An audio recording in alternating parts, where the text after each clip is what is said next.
So if you got a small part, like this piece of 1/2 inch all thread, you want to drill a hole directly through the middle of it, but you don't have a lathe.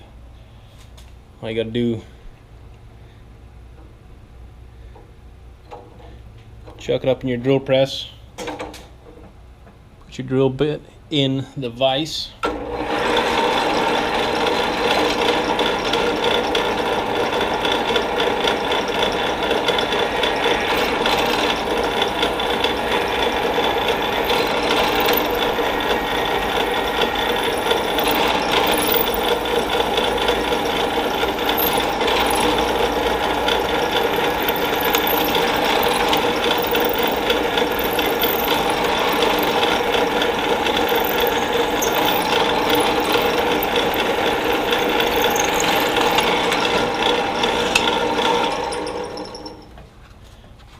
be careful, it's going to be hot when it comes out of there.